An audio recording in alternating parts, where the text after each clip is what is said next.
G'day, how are we all? 2023 was a crazy year for quality titles.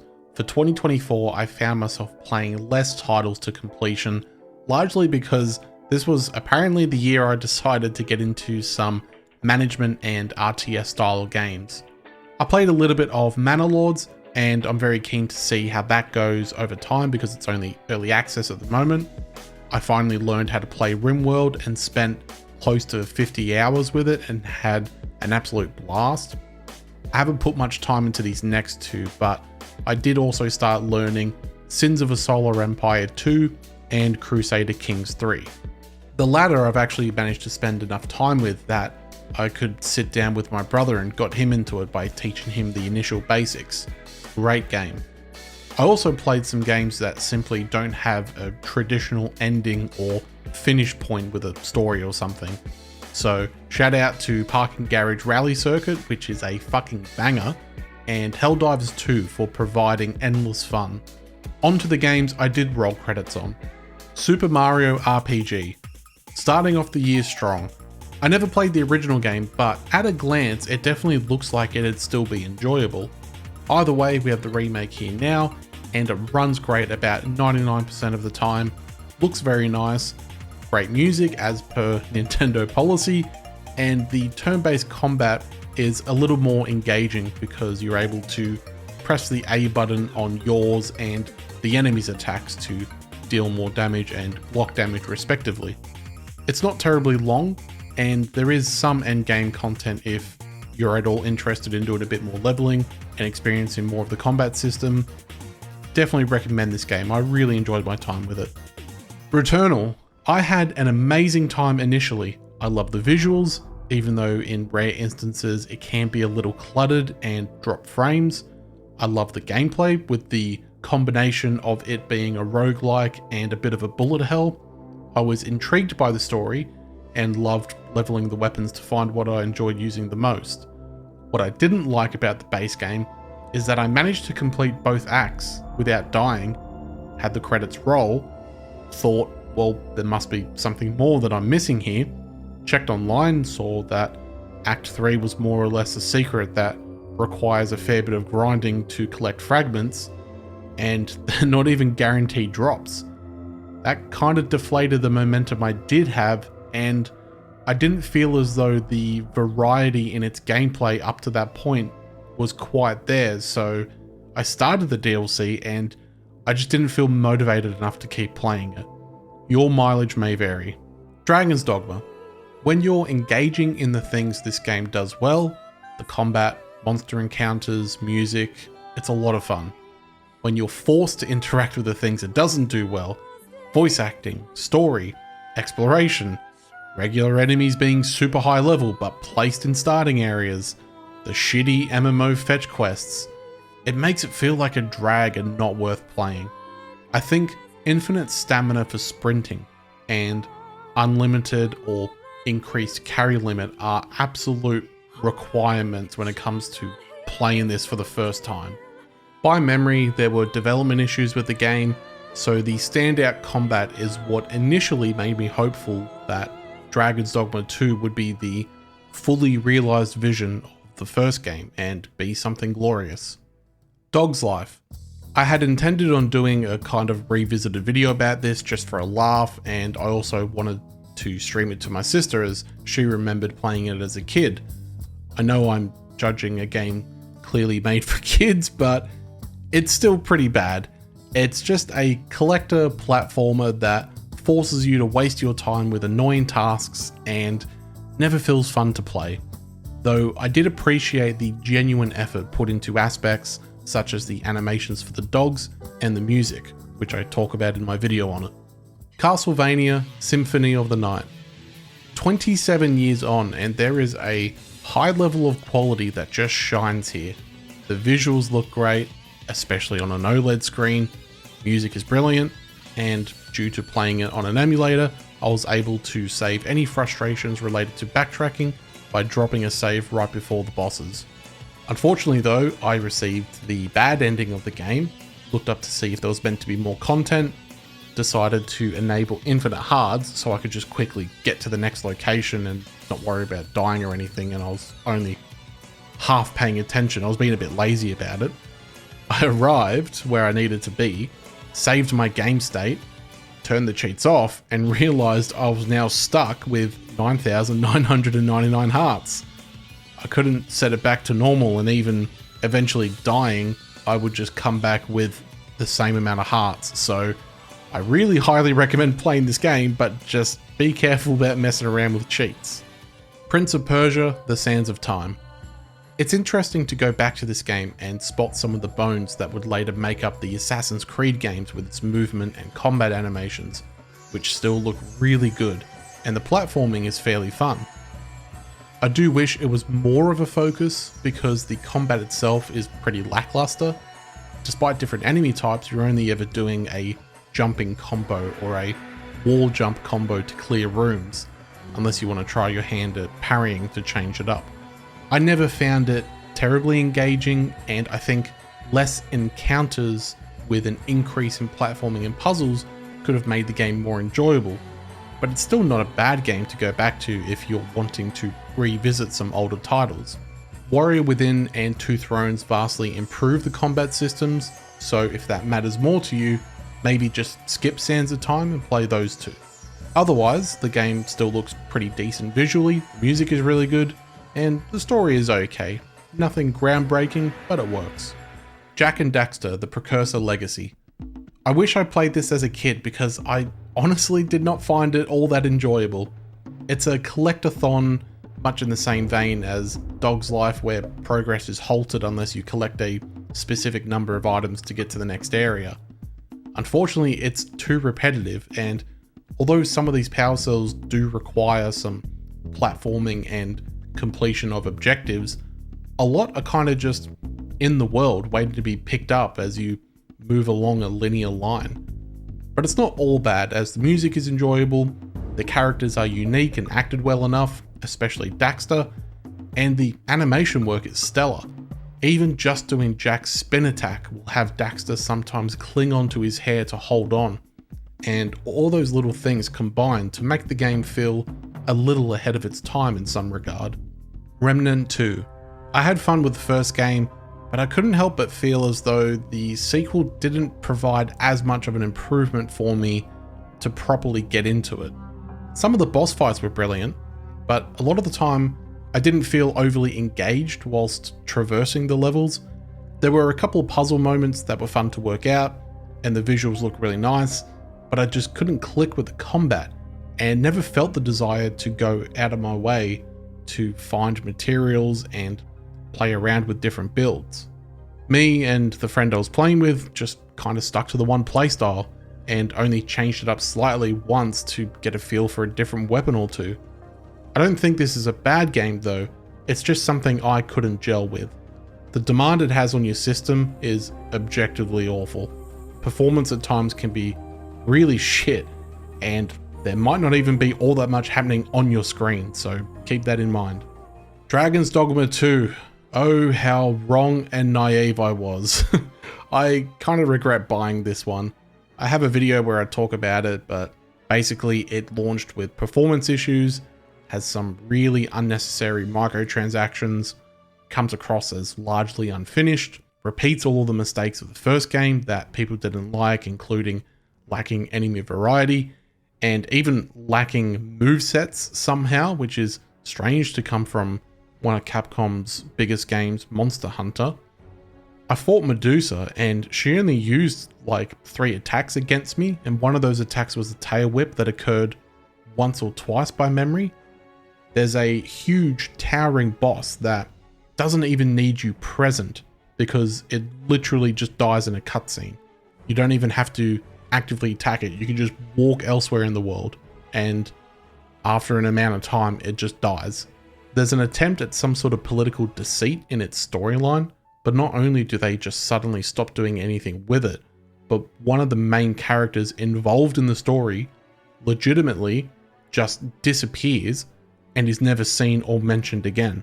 There's an endgame area that actually had me huffing copium thinking it will get better, but all you do is fight 2 bosses that are both repeated for a second encounter each.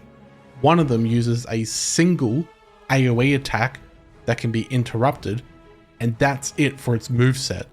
And I'm not joking or being hyperbolic about that. You don't even have to complete the bullshit fetch quests the town leaders have you do before they evacuate, because they'll all survive and make it through anyway. I didn't do any of those stupid fetch quests, and I just still saw them at the very end of the game in the cutscenes.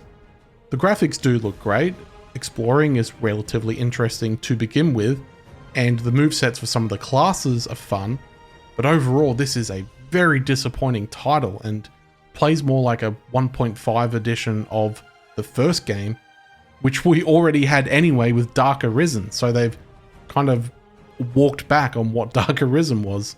Chained Together.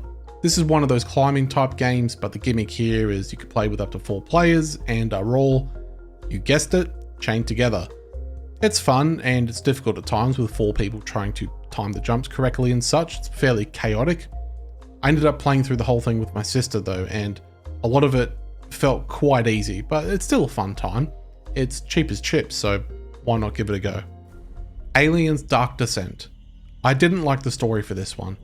I think the weirdly low detailed models and bad lip syncing is distracting. The overall plot gets really goofy, and a lot of scenes between the main characters plays out in this melodramatic kind of way, and it's not interesting. But outside of that, and it is easy enough to just ignore these story issues, the game is great.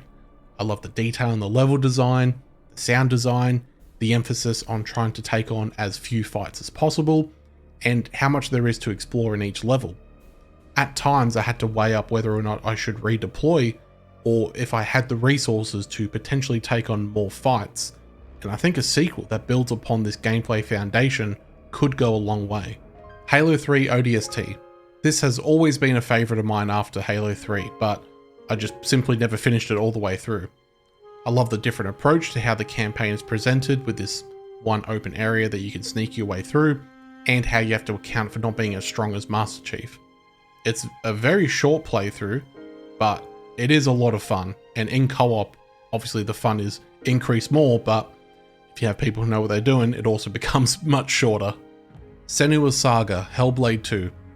I'm a little torn with this one. I think a 2-hour animated film that used the in-game engine probably would have been the most ideal way to experience this story. I'm not a fan of how they seem to be making the stuff Senua sees as actual supernatural stuff, but it is still delivered well.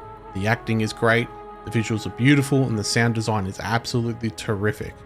Cranking up the volume and having a decent pair of headphones is a must. It's just that the combat is easy and quite boring. The supposed puzzles are more like annoyances, and other than that, you're just holding forward, waiting for more story to progress. I've seen some complain about the game being too short, but I would have preferred a shorter experience to avoid some of this tedium, which is why I think it would have worked wonderfully as a movie instead. Silent Hill. With all the raving about the remaster for the second game, I figured I finally owed it to myself to play the original numbered games in the series before perhaps spoiling myself with the bells and whistles that comes with a modern release. I was worried it might not hold up, but it honestly does for the most part. Tank controls make for some kind of annoying moments where your slow turn speed in tight areas is fairly annoying, and it's painful as hell playing a game that hovers anywhere from 12 to 25 FPS, but there is still a lot to appreciate. Even though the graphics are low poly, obviously, there's still a great sense of style with its art design. The sound is great there. You might have what sounds like machines droning in the distance. The creature designs are great for the most part, and there's just this great atmosphere in general. I'm very much a bitch when it comes to playing horror, so the scares were definitely on point for me. Unfortunately though, the acting is quite bad. Everything is delivered with the most flat tone and really reminds me of poorly dubbed anime like Akira. I did get the bad ending if you were curious. Silent Hill 2. The bad voice acting continues here, and I know it's apparently a happy accident and that the characters are meant to sound lucid and confused, but it just sounds like poor delivery. Monica Horgan as Mary and Maria is definitely the standout and puts in some great work. I'd say the first game probably has the better enemy variety and pacing, but otherwise I like this one more. I played the PS2 version through an emulator just for the most original experience, and it looks great with excellent details littered throughout the environment. You also get more terrific sound design and music, and a story that delves into the psyche of the main character in a really interesting way that can easily have you mulling over details, trying to piece together more of the story after you're done with it. Tank controls are here if you still want them, but it never felt as clunky as the first game, and transitioning from strafing to walking forward seems smoother. Puzzles I enjoyed too, but I do have a tendency to overthink them, like one time where I walked into an elevator with a sign that said one person at a time only. An alarm sounded because you're supposed to empty your inventory to reduce your weight, but I sprinted out of it thinking something was sitting above it. I certainly enjoyed my time with the original and think it's worth a play today. We Were Here, a fun puzzle game where you and another person are in separate rooms and have to communicate what you're seeing to each other in order to work out the puzzle in a room and progress forward. It's very short, but also free, so worth the time I think. We Were Here too. Other than the graphics being improved, it's still the same game as the first, but slightly longer. It's a lot of fun, and it goes on sale a fair bit with the whole series, so check it out if you're looking for something co-op and you enjoy puzzles. The only noticeably bad thing about this entry is there was one puzzle where I had to rotate blocks, and the controls for them were proper horrendous. Trying to spin them in certain directions just wouldn't happen. It made it very frustrating. Otherwise though, the rest of the game was a really fun time. Silent Hill 3.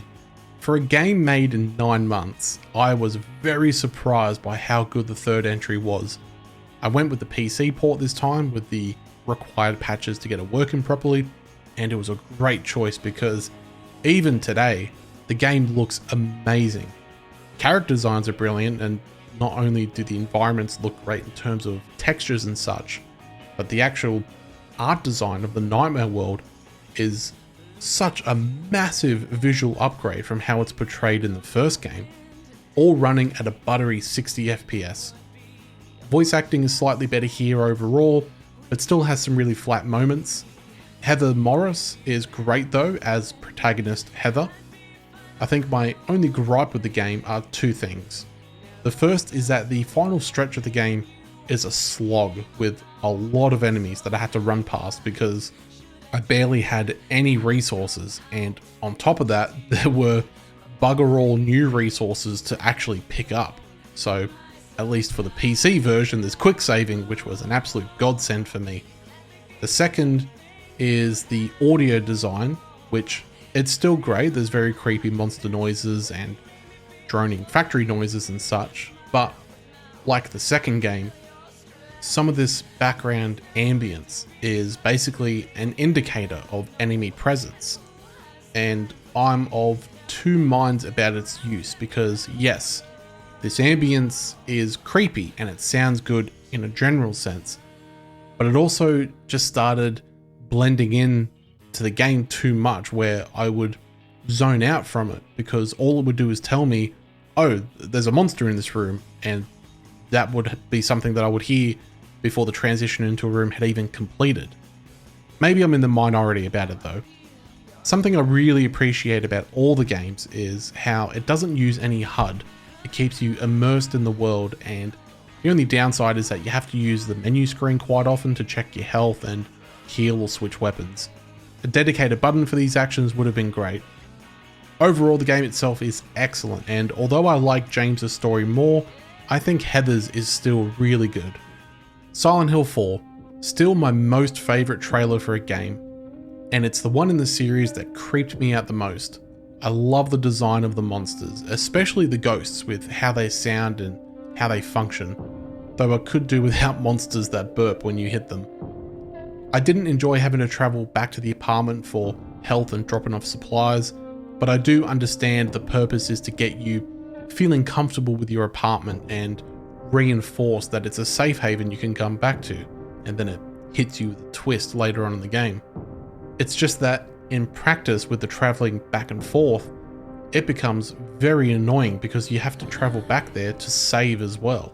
Some of the things that dragged it down for me were the graphics, which don't look as good as 3, and on PC you even have to play it at 30 FPS, otherwise you run into issues. I think this is due to the game being a straight port of the PS2 version rather than being worked on separately to actually take advantage of PC features.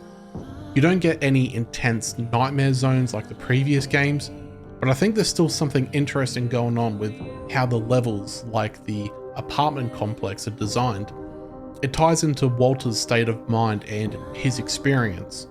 I really like the idea of this kid's perception manifesting itself and his journey, but the support cast are quite boring. The protagonist especially just plain sucks. Tank controls are gone, but it still retains static camera angles and some dynamic angles, which creates a bit of an awkward time in terms of controls. Combat is ramped up a fair bit, but unfortunately we don't get any interesting puzzles or riddles. A health bar and charge bar for your heavy attack appears now, which kind of breaks the HUD-less immersion that the previous games had, but I do like being able to cycle through items in real time instead of opening a menu. If damage could have been shown visually and Henry took a specific stance when the charge attack was ready, that would be perfect. Otherwise, I think it's the best in the series in terms of UI and immersion, purely due to the menus being out of your way more. Despite the issues I have, I didn't hate my time with it. Having played the original series, I'm not too sure how I'd rate them in order of best because each one is strong in some way. I think the first game has the best intro and overall pacing. Story for 2 is my favourite. 3 has my favourite visuals, and I'd probably put Heather equal to Maria/Mary for my favourite performance. And then 4 was the creepiest for me personally, and I like the monster design here the most from a pure visual perspective. The story behind the designs in 2 are what help make those monsters some of the most memorable in gaming. Black Myth Wukong. Let me get the negatives out of the way first. The way you kind of lock on to certain parts of bigger enemies can make combat a little annoying, especially when some abilities just completely miss due to weird positioning. The final chapter is just really shit to traverse. Most of the bosses I found easy enough to defeat first try, with only a small handful posing a challenge that needed something upwards of 5 tries to defeat them. And then on top of that, there was probably only, I think, 3 bosses that took more than that. And I also wish the different stances came with their own light attack moveset just to change things up slightly. Though on the positive side, it's not like combat itself is stale because there are still a lot of spells to contend with, transformations, combos, etc. And when you're up against a hard boss, it really is exhilarating learning their moveset and having so much going on. I just wish there were a lot more bosses that were much harder. The art style, music, voice acting, I played in Chinese, the graphics, it's all top notch and you can tell it was made with a lot of love and care. Unreal Engine 5 stutters and performance issues though, that can fuck off. If there's something coming from this studio with this game as a foundation, then I am very much looking forward to it. Silent Hill 2 Remake. Overall, the game is great. I love the audio design, the voice acting is massively improved over the original game, I enjoyed the more involved combat, the visuals are terrific, but there are some key moments that I found to be worse than the original, and they did drag down the overall experience for me.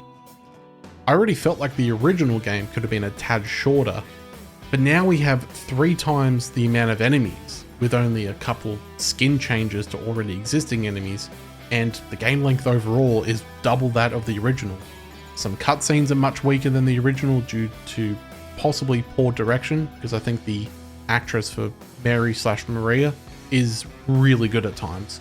Even the design of the other world seems more like Silent Hill 3 and Homecoming, rather than the abandoned look used in the original 2. Feel free to watch my video for a longer dive into the issues I had. Mouthwashing, my final game for the year. I won't reveal anything about the story's premise because you need to go in blind, but I found it to be interesting, with an art style I really liked, and a setup for a world that manages to fully convey what it's like through dialogue and environmental cues. it's not a long game at all. So if you're after something story focused and a story that you can really chew on after completing, definitely give this one a go. So there we go, 2024 down. I have some older titles I plan on sitting down with for 2025, but I am most certainly keeping my eye on Doom the Dark Ages. I don't think there's anything else coming next year that has me as hyped, so fingers crossed it turns out great. Until the next video, have a good one.